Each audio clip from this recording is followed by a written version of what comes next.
तो साथियों, आज प्रस्तुत है एक और नादानी आचार्य प्रशांत जी की। और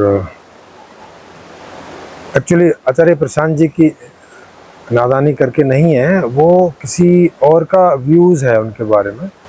इन्होंने इनका इंटरव्यू लिया, ये इनका इंटरव्यू लेने गए क्योंकि वो यूट्यूबर हैं काफ़ी बड़े और इंटरव्यू लेते रहते हैं विभिन्न शख्सियत जो हैं उनका। तो वो इनका इंटरव्यू लेने गए, उन्होंने अलाउ भी किया कि आ जाइए ले लीजिए। लेकिन जब इंटरव्यू लेने लगे तो बोले कि आचार्य प्रशांत जी बोले कि कैमरा उनका लगेगा, कैमरा सेटअप, ये अपना कैमरा सेटअप नहीं लगा सकते। और क्वेश्चंस जो हैं वो उनके हिसाब से होंगे, आचार्य प्रशांत जी के हिसाब से। ये आदमी अपने हिसाब से क्वेश्चन भी नहीं पूछ सकता, इनको जो क्वेश्चन उठ रहे हैं। और वीडियो रिकॉर्ड करने के बाद में भी एडिट करके वो देंगे कि ये अपने यूट्यूब चैनल पर इस वीडियो को डाल सकते हैं। तो जब मैंने इसको सुना तो मुझे बड़ा अजीब सा लगा कि भाई ये किस टाइप का इंटरव्यू है। तो ख़ास तौर से फिलॉसफी में है ना, किन्हीं और चीज़ों में चलो आ सकती है कि बात कि भाई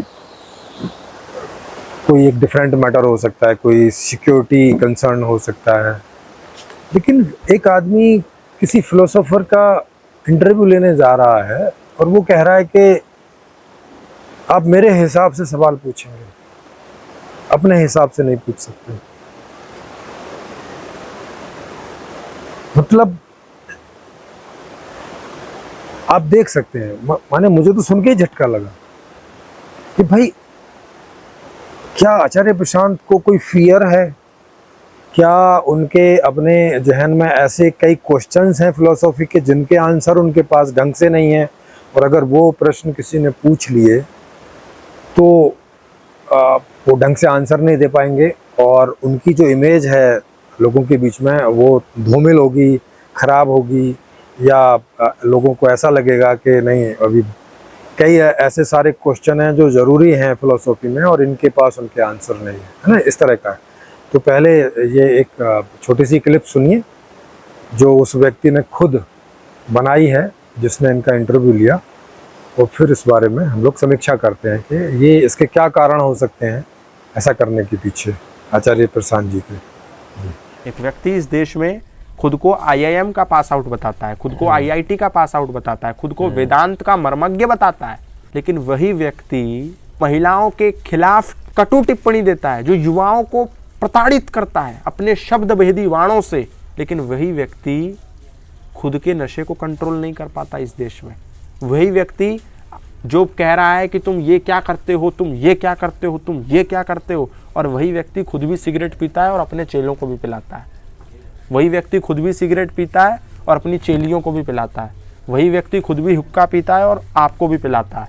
वही व्यक्ति खुद भी बार में डांस करता है और आपको भी कराता है। तो ऐसे लोगों को क्या नाम दोगे? ढोंगी। ढोंगी खुद को वेदांत के मर्मज्ञ बताते हैं। आप समझ गए होंगे मैं किसकी बात कर रहा हूँ। आचार्य प्रशांत। आचार्य प्रशांत खुद को वेदांत का मर्मज्ञ बताते हैं, और कोई यदि आपकी तरह उनसे सवाल पूछने जाए तो पहले उससे पर्चे पे लिखवा करके सवाल ले लेते हैं और फिर उसमें संशोधन करके बोलते हैं कि ये पूछना है और ये नहीं पूछना है। और ये कैमरा जो तुम लेकर के आए हो, ये कैमरा तुम्हारा नहीं चलेगा, कैमरा मेरा कैमरा लगेगा। मेरी टीम एडिट करेगी, मेरी टीम फोटो लेगी, जो हमको काट पीट करके देना होगा वो तुमको देंगे, तब तुम डालना। जिस व्यक्ति के अंदर अपनी छवि को लेकर के इतना भय हो कि फिर इस वीडियो को अपलोड करने के बाद इसके कमेंट का एक्सेस मुझे देना, मेरी टीम देखेगी कि कौन सा कमेंट पब्लिक होने लायक है और कौन सा नहीं, तब हम कमेंट को पब्लिक करेंगे। जिसके अंदर इतनी खौफ हो वो व्यक्ति खुद को वेदांत का मर्मज्ञ बताता है। जो मनुस्मृति को जलाने की बात करता हो, जो वेदों के विरुद्ध बोलता हो, वो व्यक्ति खुद को धर्म का अधिष्ठाता बताता है। जो मैं यहाँ ओशो गंगा धाम है ऋषिकेश के थोड़ा आगे ब्रह्मपुरी में, तो वहाँ मैं ये वीडियो बना रहा हूँ। आप देख सकते हैं पीछे गंगा बह रही है। सुबह काफ़ी बारिश हो रही है तो काफ़ी स्तर उसका हाई है, और दूसरी तरफ पहाड़ हैं।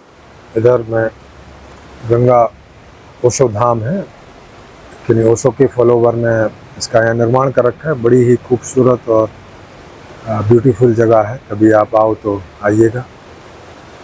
यहाँ रहने के लिए भी है, बड़ा अच्छा लगता है।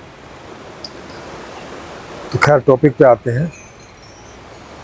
आप खुद सोचिए कि कोई जो फिलोसोफर है, कोई जो दार्शनिक है, वो कोई बातें जो बोलता है, समझाता है, वो लोगों के लिए समझाता है, लोगों के हिसाब से। लोग जो सवाल पूछें, है ना, क्योंकि कोई सवाल उनको अटका हुआ है, उनको किसी सवाल का ज्ञान नहीं है, तो वो पूछता है, तो हाँ एक दार्शनिक को उसके हिसाब से उसे आंसर देना चाहिए, ताकि वो समझ सके, ना कि वो कि जो दार्शनिक बोलना चाहता है ना। भाई वो तो आप अपने चैनल से बोल ही रहे हो ना, आप जो लोगों को पहुंचाना चाहते हैं अपनी ओर से, वो तो आपका चैनल है, आप पहुंचा ही रहे हो ऑलरेडी।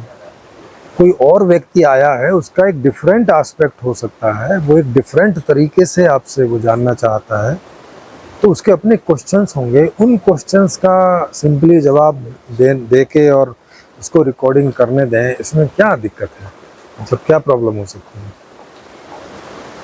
तो जब मैंने इस विषय पर सोचा तो मुझे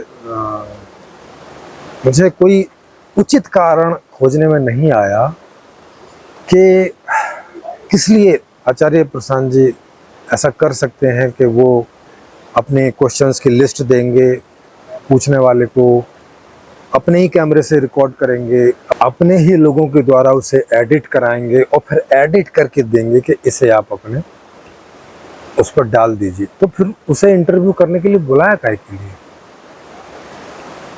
फिर तो ऐसे ही एक क्लिप बना के दे देते एडवर्टाइज करने के लिए। वो आपका इंटरव्यू लेने आया है, आपका एडवर्टाइज करवाने के लिए नहीं आया है। ये चीज़ और उन्होंने बहुत सारे जो है उनका डाटा इकट्ठा किया हुआ है। अब पता नहीं वो डाटा सही है कि गलत है, तो मैं उसे उस बारे में बहुत ज़्यादा बात नहीं करूँगा। जैसे कि वो नशा करते हैं या लोगों को भी कराते हैं, हुक्का भी पीते हैं, धूम्रपान करते हैं, है ना, या शराब भी पीते हैं। तो मैं इन चीज़ों पे नहीं जाऊँगा। वो उन्होंने उनके बारे में ऐसी बहुत सारी चीज़ें भी बोली, ढोंगी, पाखंडी, इस तरह का भी बोला, ये सब चीज़ें। पर मैं यहाँ पे ये ज़रूर कहना चाहूँगा कि ये कोई सही तरीका नहीं है, क्योंकि 2016 के आसपास में मेरी मुलाकात भी आचार्य प्रशांत जी से हुई थी ऋषिकेश में। हुआ क्या था कि मैं उस समय यहाँ रहता था, मैं और अम्बरीश जी यहाँ पे रहते थे, और उन दिनों वो सैटरडे या संडे को यहाँ आते थे, हर सैटरडे संडे को लगभग। तो कोई ना कोई रेस्टोरेंट में वो प्रोग्राम करते थे और उसके पंपलेट छपवा के वो अलग अलग रेस्टोरेंट में जो रख देते थे। तो मैं एक जगह एक रेस्टोरेंट में कुछ खाना ले रहा था, तो वहाँ पंपलेट मैंने देखा, तो उसमें लिखा था कि भाई कल को शाम को इतने बजे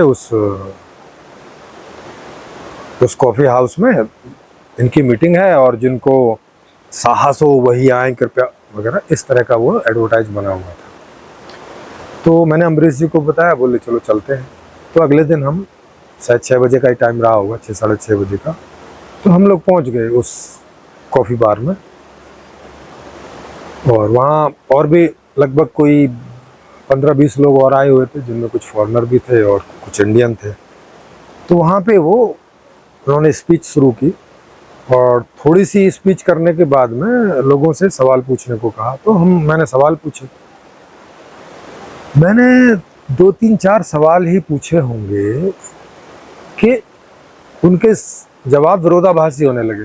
मतलब पहले सवाल का जो जवाब दिया था और चौथे पांचवें सवाल का जो जवाब दिया, वो आपस में विरोधाभासी था। तो मैंने वो विरोधाभास उनको दिखाया कि ये तो आपका विरोधाभास है, या तो वो सही बात हो सकती है या तो ये हो सकती है, दोनों टूगेदर बात सही नहीं हो सकती एक साथ ही।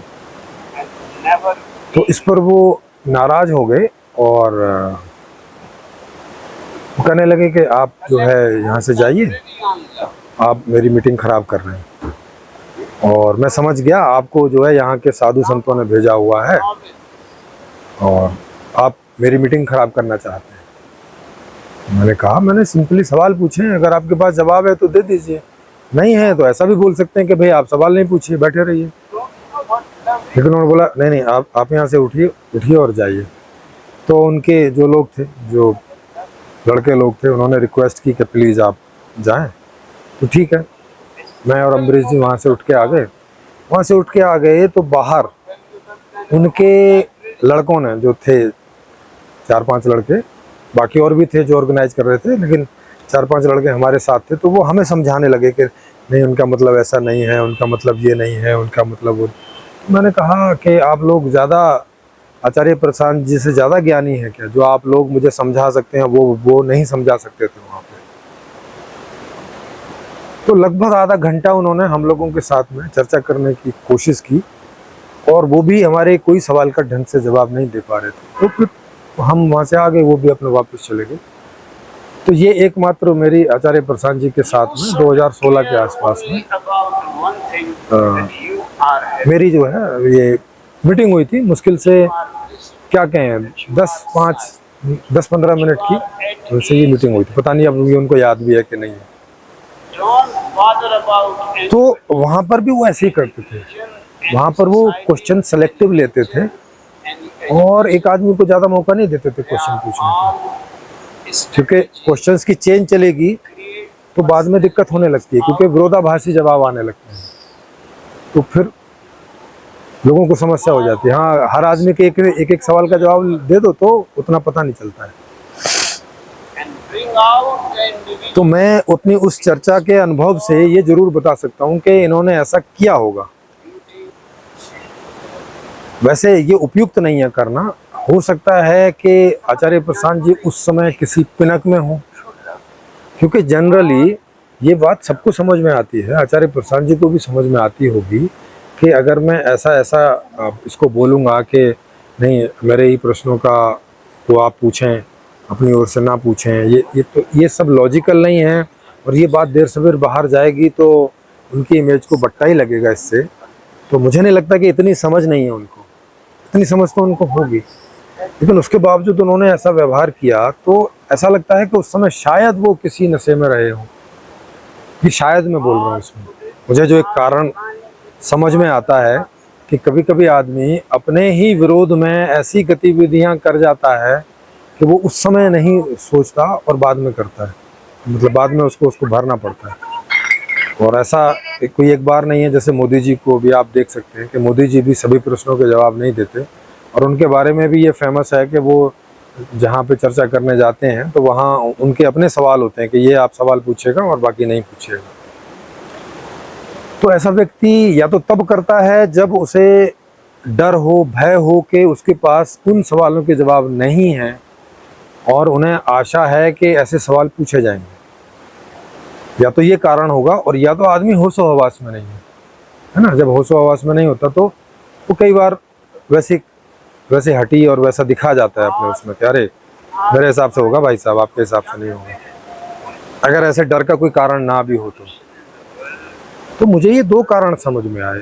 अगर उन्होंने होशो हवास में ये सब किया है तो वो भयभीत हैं और उनके पास में कुछ महत्वपूर्ण दार्शनिक सवालों के जवाब ढंग से नहीं है, इसका मतलब ये है। और या तो फिर उन्होंने ये नशे की हालत में किया है। मुझे ये दो वजह ही समझ में आती हैं। आपको किसी को इससे ज़्यादा और कुछ समझ में आए तो आप जो है वो कमेंट भी कर सकते हैं, और यहाँ खुली चर्चा के लिए आमंत्रित भी हो सकते हैं। मेरा नंबर नीचे फ्लैश हो रहा होगा, व्हाट्सअप नंबर, वहाँ मुझे सूचित करेंगे तो मैं आपका यहाँ ऑनलाइन प्रोग्राम चर्चा का लाइव बना दूंगा, तो उसमें आप लाइव चर्चा करने आ सकते हैं। और ये जो वीडियो यहाँ पे दिखाया है उन महाशय का, तो उसका लिंक भी इस वीडियो के डिस्क्रिप्शन बॉक्स में डला होगा, और पूरा वीडियो आप वहाँ से देख सकते हैं। तो क्योंकि मैं सारे वीडियो की समीक्षा नहीं कर रहा हूँ, बहुत सारी चीज़ों से मुझे कोई मतलब नहीं है।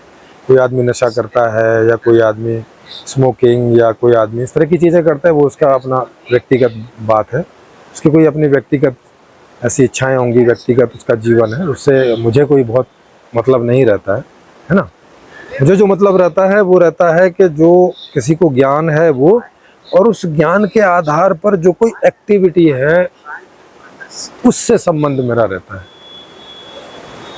क्योंकि सबकी अपनी रुचियां अलग हैं, खेलने की, खाने की, रहने की, कौन कैसे रहता है, कौन कब सोता है, कब जागता है, और कोई नशा करता है, नहीं करता है, ये उनके अपने पर्सनल इशू हैं। और इसको मैं ये भी नहीं कह सकता कि कोई दार्शनिक है तो वो शराब नहीं पी सकता, कोई दार्शनिक है तो वो नशा नहीं कर सकता। नहीं, उसके कई दूसरे बहुत डिफरेंट कारण भी होते हैं। क्योंकि हम एक ख़राब व्यवस्था में जी रहे हैं तो वहाँ कई ऐसी समस्याएं हो सकती हैं कि जिनसे बचने के लिए हम इन चीज़ों का उपयोग कर लें, तो वो एक पॉसिबिलिटी है। तो मैं इस आधार पे किसी आदमी का मूल्यांकन नहीं करता बहुत ज़्यादा, पर मैं ज्ञान का और ज्ञान के आधारित जो एक्टिविटीज़ हैं उनका ज़रूर मूल्यांकन करता हूँ, क्योंकि उनका ज़रूर आपस में रिलेशनशिप है। तो ये चीज़ है। तो ये चीज़ थी। इसमें और भी कई सारी चीज़ें हैं जो जिनका ये वीडियो है, जिन्होंने ये आचार्य प्रशांत जी के बारे में कहा, उन्होंने तो बहुत काफ़ी बुरा कहा है। वो तो उनसे मिलने भी गए हैं, 1-1.5-2 घंटे का उनका इंटरव्यू भी हुआ है ना। अब उनके साथ और भी क्या व्यवहार उनका हुआ होगा जिससे उन्हें बड़ा ही अचंभा लगा होगा, क्योंकि वो कह रहे हैं कि ऐसा व्यवहार कहीं नहीं हुआ। उन्होंने बहुत सारे लोगों के इंटरव्यू लिए हैं, लेकिन कभी किसी ने नहीं कहा कि क्वेश्चन हमारे हिसाब से होंगे, रिकॉर्डिंग हम करेंगे, एडिटिंग हम करके देंगे।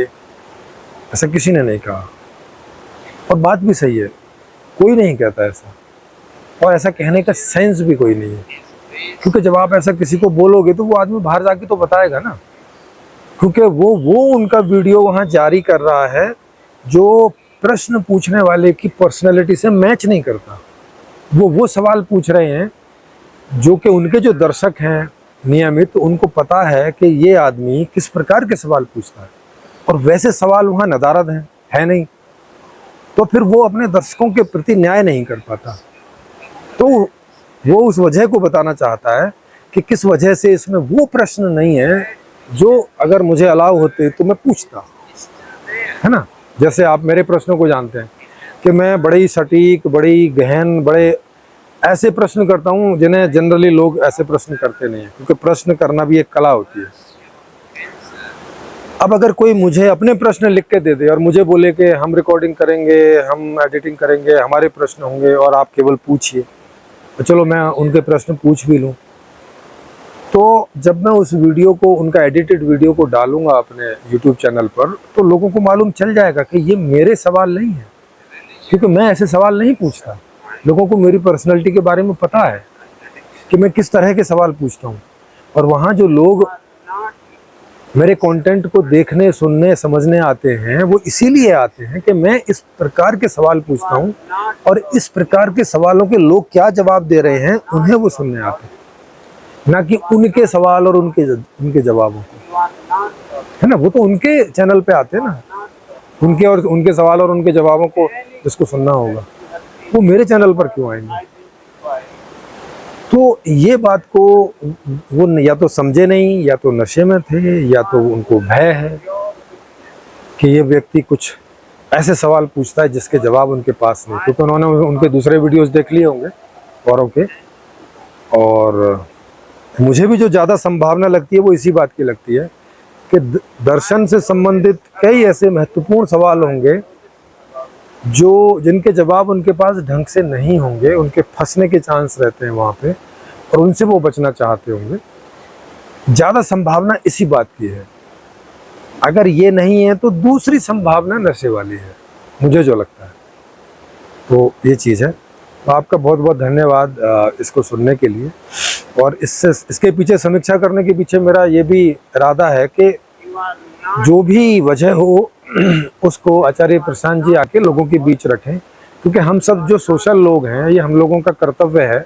आचार्य प्रशांत जी का भी, मेरा भी, और जितने यूट्यूबर हैं या जितने यूट्यूब पर आकर इंटरव्यू देते हैं, उन सबका ये कर्तव्य है कि वो जनता को ज़्यादा से ज़्यादा समझ प्रदान करें, ज़्यादा से ज़्यादा प्रश्नों के उत्तर दें, और उनके पास जो उत्तर हैं वही उत्तर दें, बनावटी उत्तर ना दें, खामोखा नाराज ना हो। जो प्रश्न पूछा गया है उत्तर है तो दे दें, नहीं है तो स्पष्ट मना कर दें, भाई हमें नहीं पता है, ताकि लोग उनके बारे में भ्रमित ना हो और उनसे उन चीज़ों को जानने की इच्छा ना करें जो उनके पास है नहीं है। है ना। आई स्पेशलिस्ट ये ना बोले कि मैं गुर्दे भी ठीक करता हूँ, नहीं तो फिर गुर्दे वाले लोग वहाँ जाने लगेंगे और फिर इसका गलत परिणाम आएगा उसके लिए भी और औरों के लिए भी। तो जो ज्ञान है वही रखिए, जो नहीं है उसको मना कर दीजिए कि नहीं पता भाई हमें, क्योंकि ये ज़रूरी नहीं है कि हर आदमी को सभी सवालों के जवाब हों। तो ये बात है, तो इसलिए मैंने ये समीक्षा की। मैं खुद इस बात को फॉलो करता हूँ कि जिस बात का जवाब मेरे पास नहीं होता मैं मना कर देता हूँ कि इसका जवाब मेरे पास नहीं है। मैं ऐसे नहीं बोलता कि अरे ये सवाल मत पूछो, या उसका ऐसे घुमा घुमा के जवाब नहीं देने लगता कि समझ में कुछ नहीं आ रहा है और फिर भी जवाब देने का प्रयास करता हूँ। मैं ऐसा नहीं करता कभी भी। अगर आप मुझे ऐसा कभी करते पाएँ तो मुझे कृपया इन्फॉर्म कीजिएगा, और अगर कहीं ऐसा होगा तो मैं उसे करेक्ट करूँगा। तो आपका बहुत बहुत धन्यवाद इस विषय पर इसे सुनने के लिए। फिर मिलेंगे, अच्छा लगा हो तो लाइक करें, शेयर करें, सब्सक्राइब करें।